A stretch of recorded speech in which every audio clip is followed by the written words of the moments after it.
कुर्सी की पेटी बांध लो, मौसम बिगड़ने वाला है।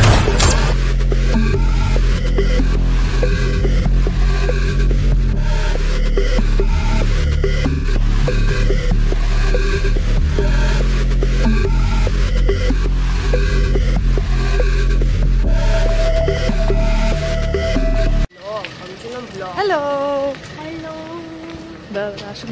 তো ভোর তখন 4:30, বেরিয়ে পড়লাম ধানবাদের উদ্দেশ্যে। হাই। তুমি স্যাড কেন একটু বলে দাও। কি কি কি আমাকে সবকিছুতে পিছনে ফেলে কি আছে জীবনে? জীবনে অনেক কষ্ট আছে তো। আচ্ছা রিন্টু দা হাই করে দাও।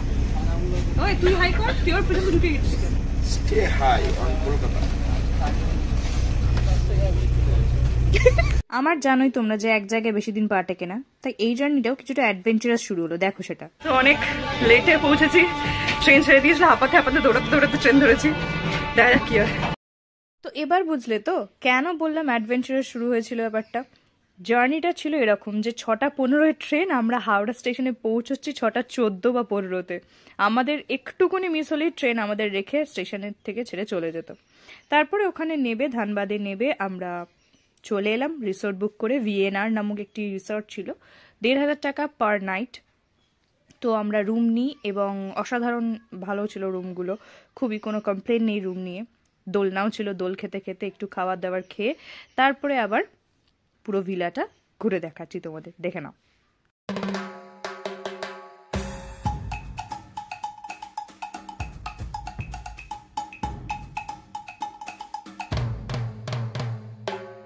রিসোর্টটা ঘোরার পর আমাদের খাওয়ার অর্ডার দেওয়া ছিল মাংস ভাত, তো তাই খেয়ে কিছু ফটো তোলার পর দিলাম একটা টানা লম্বা ঘুম।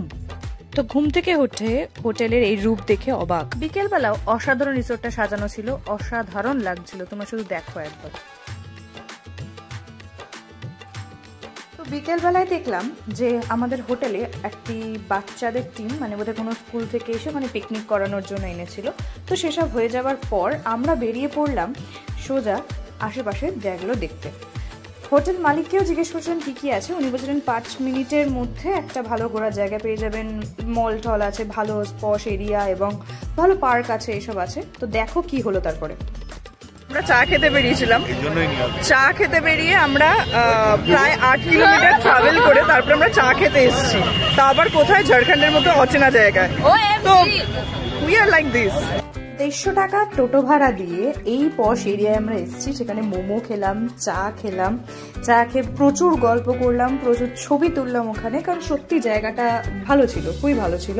তো ওখানে কাটানোর পর হোটেলে ব্যাক করে খাওয়া দাওয়া করে রেস্ট। ধানবাদের টেম্পারেচার প্রায় নেমে গেছিল 9 ডিগ্রিতে। সেই মুহূর্তে হাত শেখা এইসব করতে করতে মানে অসাধারণ অবস্থা ছিল আমাদের, কাঁপছিলাম ছকছক করে, তবুও আমাদের ফটো তুলতে হবে। তাই এইসব ফটো তোলার পর একটা দারুণ ভিডিও তোমাদের সাথে শেয়ার করছি।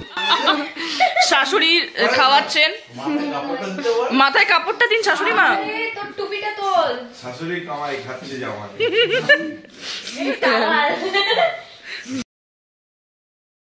তো হোটেলেই ছিল আমাদের সবকিছু যাবতীয় ডিনার অর্ডার দেওয়া, তাই জন্য আমাদের বেশি চাপ নিতে হয়নি।